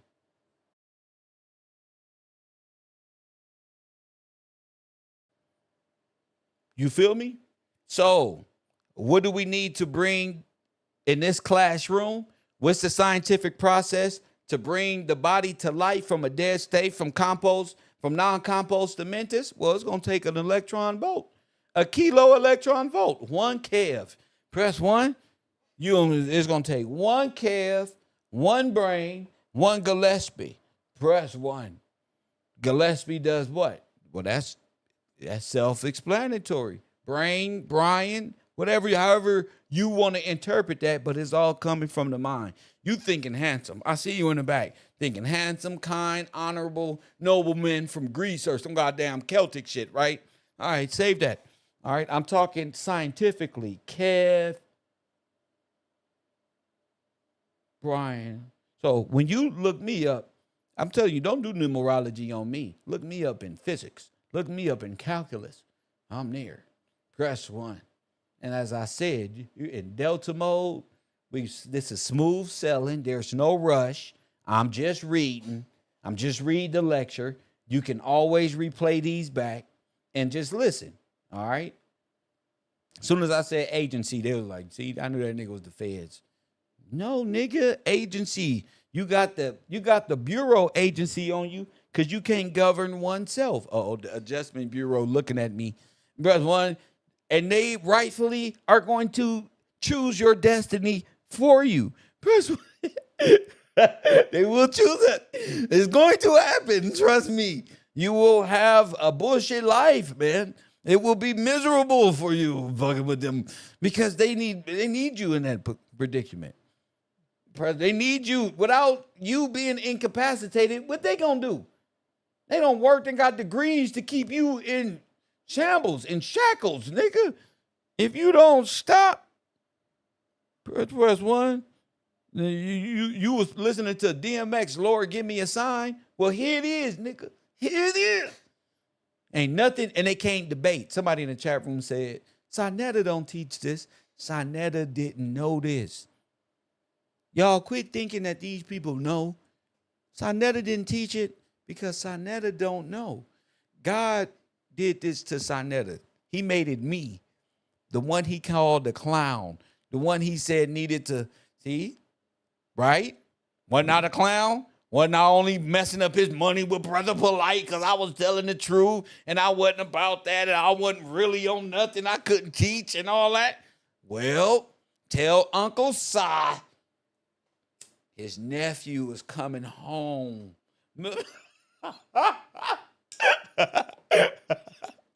Yeah, even demolish them over there. Because my class is going to see them as incompetent as soon as they start talking. Press one, and then Sinetta know. His class was like, what? Man, Kev really have grown.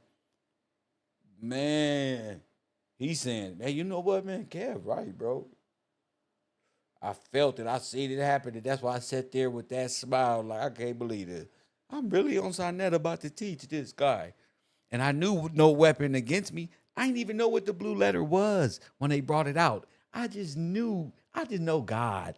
First of all, we go religious. I just know it's going to open up. God going to open them doors, and it's all going to make sense. And voila, the blue letter is the 1828 dictionary. So the whole time they talking about we need to read the blue letter. We've been in the blue letter. In fact, we know more Hebrew than Caesariac. Praise God.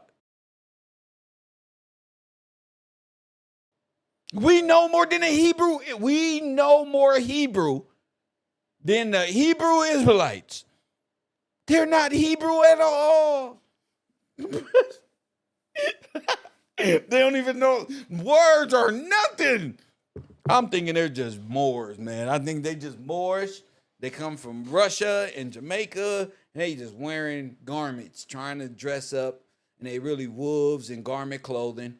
That's why the sun, that's why the spirit of truth have to come, because he puts away, hey, listen, those little things, tassels they put on the end of them shirts, that does not nothing to do with capacity. See? It all dissolves away. See? I'm healing the world. Look, you don't even got to think about that. That has nothing to do with capacity. What do you know? And why are you saying black, and slave bloats and all of this, my Hebrew? If you knew our history, why are you saying, what is black in law? So why are you so never mind. You know what? You talking about a Hamite. Y'all must be Hamites because I don't understand. I got questions. Press one. Hebrew Israelites, they don't know no law. They misinterpret everything in the Bible to be upside down and inverted. And they always telling women they can't wear pants and stuff like that. Press one. Hit the like button if men don't have beards. And this whole time, they don't even speak Hebrew. They speak Yiddish because God's word and his children speak law. Judah is the lawgiver. Are we religious? Are we religious right now? Judah is the lawgiver.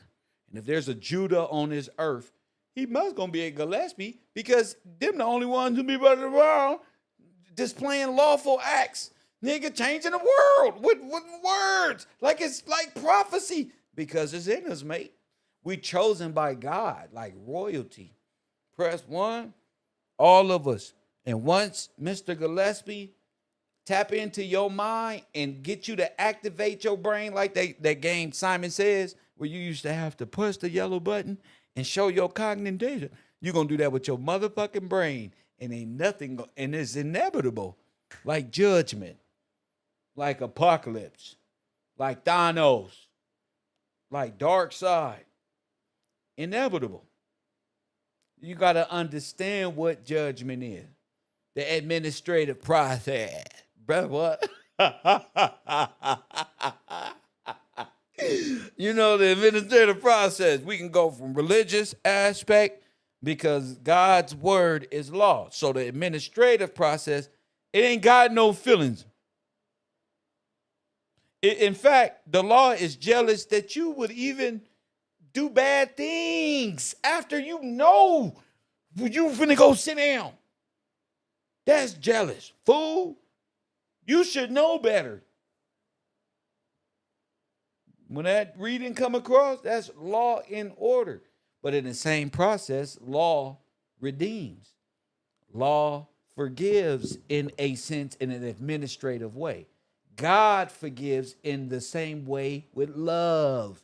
And in that sense, nobody's in control of that. You can say, no, I ain't do nothing. Maybe you forgot.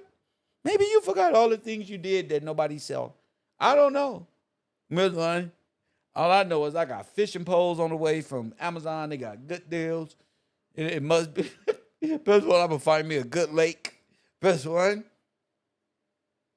Rehabilitation and law, rehabilitation and restoration. That's beautiful. Then we can talk.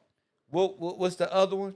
Where you get financial benefit or the blessings of the law, or of the Lord.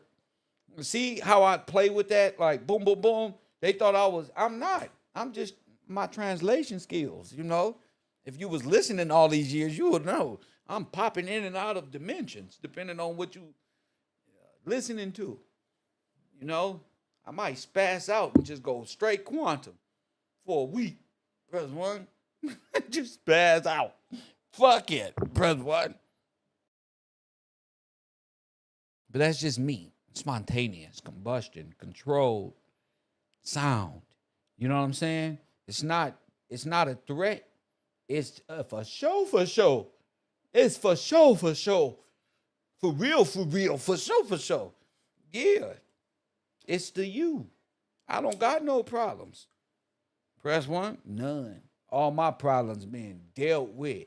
Sports show coming soon. Get dealt with. Merchandise coming too. If you like boxing, MMA, if you a male, if you like that type of stuff, to pop in with Kev. You want to be part of that show right there. I'm watching boxing again, watching my MMA. I'm watching Japanese and fighting, karate. You better get sumo wrestling, doesn't matter. I just want to get back to what I do. You know what I'm saying? And I'm glad that we teach here on this level. So we're going to conclude this. Was I finished?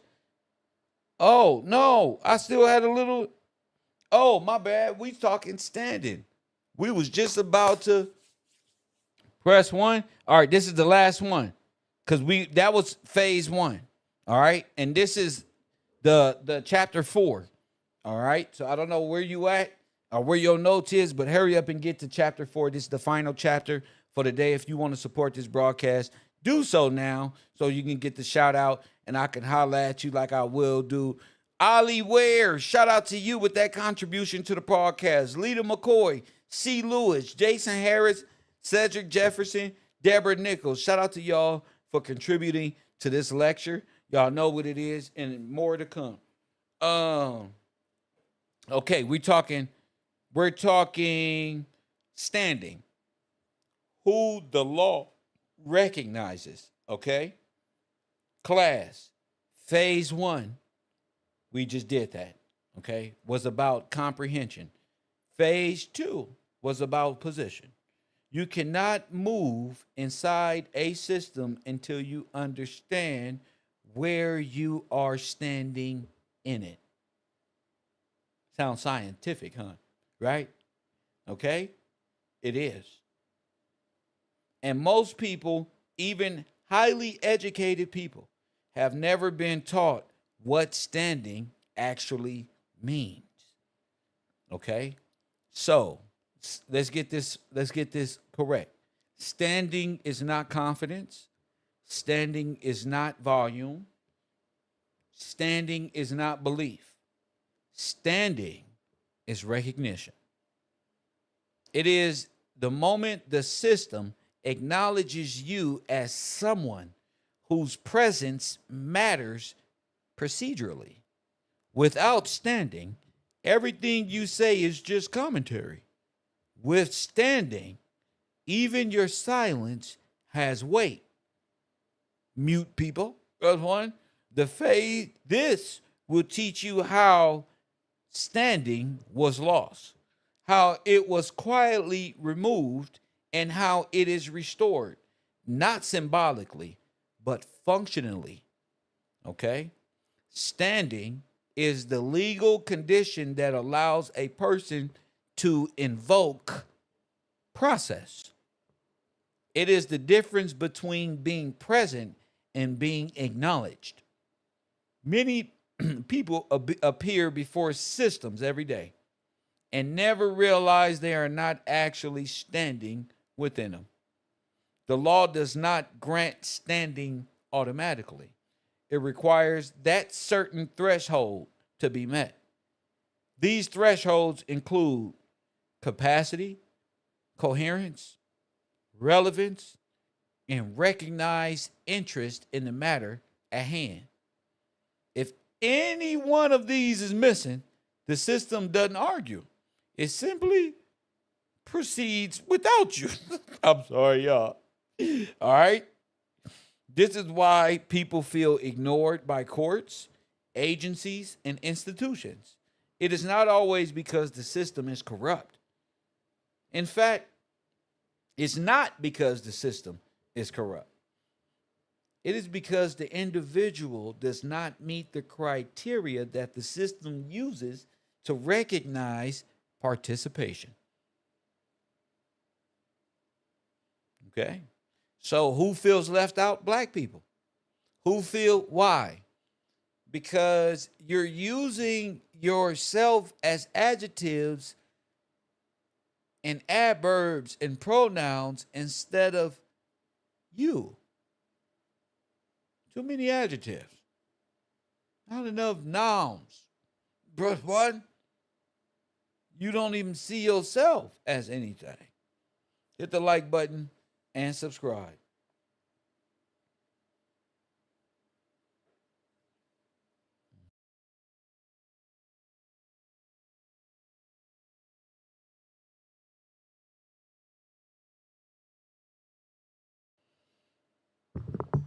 Standing does this.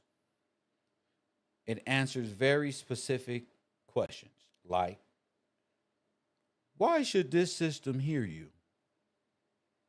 Not emotionally, not morally, procedurally. Once you understand this, you stop asking the wrong questions. You stop demanding attention. You begin establishing relevance. Standing is not about being right. It's about being recognized as someone who can be addressed. Standing is rarely taken loudly. It is removed subtly through classification and posture. A person is not told you're no longer have standing. They are simply responded to differently. Replies become scripted. Decisions become predetermined. Human interaction becomes administrative. This is how standing fades. Not through confrontation, but through a reframing of argument. Once the system begins to see a person as an object of management rather than a participant, standing has already been compromised. The person may still speak, but their words no longer shape outcomes. This is why repeated emotional appeals fail. They signal distress, not authority. The system does not punish distress, it redirects it. Standing is also removed when a person is perceived as inconsistent, contradictory statements, erratic behavior, or unclear intentions erode reliability. Reliability is the currency of standing. The system is risk adverse. When risk appears, standing retracts. This is impersonal, it's mechanical. Understanding this prevents bitterness. It replaces confusion with strategy. Reestablishing standing. Standing is restored the same way it is earned through what? Demonstrated coherence over time. Not through declarations, not through anything else, not through patterns. But through pattern. The system, I'm telling you how it works. The system watches before it acknowledges. It observes consistency. It tracks tone. It evaluates restraint. This is why restoration feels slow. The system does not trust sudden change. It trusts sustained alignment. New Year's resolutions?